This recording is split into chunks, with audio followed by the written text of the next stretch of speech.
कृष्ण। व्यर्थार्थः वित्त पद्मात्म भयो बलम कुशलायेन सिद्ध्यन्ते ज्येष्ठ किन्नु साधवे। विवेकशील व्यक्ति अपने धन, यौवन तथा बल को सिद्धि प्राप्त करने में लगाने में सक्षम होता है, किंतु मैंने आकुल होकर अपनी संपत्ति से सर्वधन के व्यर्थ के प्रयास में ही इनको लुटा दिया है। अब वृद्ध हो चुका मैं पर मैं अपना क्या प्राप्त कर सकता हूँ।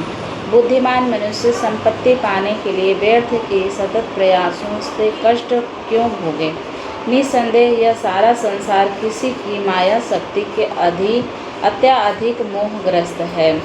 जो व्यक्ति मृत्यु के चंगुल में जकड़ा हो, उनके लिए धन या उस धन को देने वाले इंद्रिय तृप्ति अथवा इंद्रिय तृप्ति प्रदान करने वाले या किसी प्रकार का सकाम कर्म जो उसे इस भौतिक जगत में फिर से जन्म दिलाए, इन सब से क्या लाभ मिल सकता है। समस्त वेदों से युक्त भगवान हरि अवश्य ही मुझ पर प्रसन्न हैं। उन्होंने ही मुझे इस कष्टमय स्थिति तक पहुंचाया है और वैराग्य का अनुभव करने के लिए बाध्य कर दिया है, जो इस भव सागर को पार कराने की नाव है।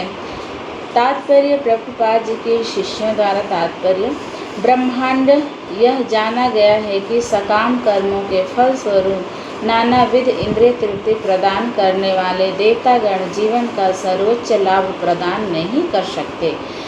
जब ब्राह्मण की सारी संपत्ति जाती ही रही तो उसे समझ में आया कि सर्व देवमय भगवान ने इसे इंद्रिय तृप्ति प्रदान करने नहीं अपितु उसे भौतिक भोग के सागर से बचाकर सर्वोच्च सिद्धि प्रदान की है। इस तरह धर्म, अर्थ, काम तथा मोक्ष का अनुशीलन करने के अवसर से वंचित यह ब्रह्मांड विरक्त बन गया है और उनके हृदय में दिव्य ज्ञान जागृत हुआ है। सो अहम काल अवशेषेण शोषयो शिष्य अंगम आत्मनः अप्रमत्तः अखिल सर्वर्थे यदि यस्मात् सिद्धि आत्मनि। मेरे जीवन का कोई समय शेष है तो वे तपस्या करूँगा और अपने शरीर की आवश्यकताओं को कम से कम कर दूँगा। अब मैं और अधिक भ्रम में न पड़कर जीवन की समग्र आत्महित में लगकर अपने आप को तुष्ट रखूँगा। इस तरह इन तीनों लोकों के अधिष्ठाता देवता मुझ पर कृपा करें। निसंदेह महाराज खट्वांग को क्षण भर में वैकुंठ लोक प्राप्त हो गया। अवंती के ब्राह्मण ने सोचा कि यदि वह वृद्ध हो चुका है और किसी भी क्षण मर सकता है, किंतु वह महाराज खट्वांग के आदर्श का अनुसरण कर सकता है कि क्षण भर में भगवान की कृपा प्राप्त हुई थी। महाराज खट्वांग का वर्णन श्रीमद् भागवतम के द्वितीय स्कंद में आ चुका है। वे देवताओं की ओर से वीरता पूर्वक लड़े थे और देवताओं ने उन्हें मुँह मांगा वर मांगने को कहा था। महाराज ने अपने शेष आयु जाननी चाहिए, किंतु दुर्भाग्य से एक क्षण ही आयु शेष थी। इसीलिए राजा ने भगवान कृष्ण की शरण ग्रहण की और फिर वैकुंठ लोक प्राप्त किया। अवंती का ब्राह्मण इस आदर्श का अनुसरण करना चाह रहा था। उसने आशा की कि भगवान के भक्त देवताओं के आशीर्वाद से वह इस शरीर को त्यागने के पूर्व पूरी तरह कृष्ण भावना भावित हो सकेगा। श्री भगवानुवाच इति अभिप्रेत मनसा हवन्तो द्विजसत्तमा उन्मुच्य हृदय ग्रंथि न संतो भिक्षुरंभुनि। भगवान श्री कृष्ण ने कहा, यह दृढ़ संकल्प वाला सर्वोत्तम अवंती ब्राह्मण अपने हृदय की इच्छा रूपी ग्रंथि को खोलने में समर्थ हो गया। तब उसने शांत तथा मौन सन्यासी साधु की भूमिका ग्रहण कर ली। वह अपनी बुद्धि, इंद्रिय तथा प्राणवायु को अपने बस में रखते हुए पृथ्वी पर विचरण करने लगा। भिक्षा मांगने के लिए वह विविध नगरों तथा ग्रामों में अकेले ही यात्रा करता।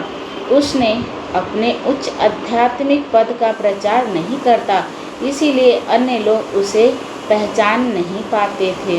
श्रील भक्ति सिद्धांत सरस्वती ठाकुर के अनुसार त्रिदंडी संन्यास ग्रहण करना इस बात का मुख्य संकेत है कि उसे भगवान की शरण ग्रहण कर ली है।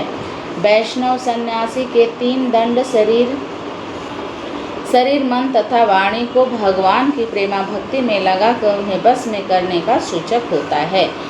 इस विधि से वह वृक्ष से भी अधिक सहिष्णु बन जाता है। जैसा कि श्री चैतन्य महाप्रभु ने संस्तुति की है, शरीर, मन तथा वाणी के कठोर तपस्या से सहिष्णुता का गुण प्रबल बनता है और तब मनुष्य अन्यों को क्षमा करने, अपना समय व्यर्थ न गंवाने, इंद्रिय तृप्ति से विरक्ति, अपने कार्य से झूठे अहंकार का अभाव तथा मोक्ष की लालसा न रखना जैसे अन्य गुणों को प्रकट करता है। इस तरह वह उन भौतिकतावादी लोगों की मनोवृत्ति को त्याग देता है और पारस्परिक चापलूसी रूपी तथा कथित स्नेहमय संबंध स्थापित करते हैं और इंद्रिय तृप्ति के लिए एक दूसरे का शोषण करते हैं। किंतु जो व्यक्ति महात्मा के पद चिन्हों का अनुसरण करते हुए कृष्ण भावनामृत की कठिन मार्ग को अपनाता है, वह भगवान की शरण ग्रहण करता है।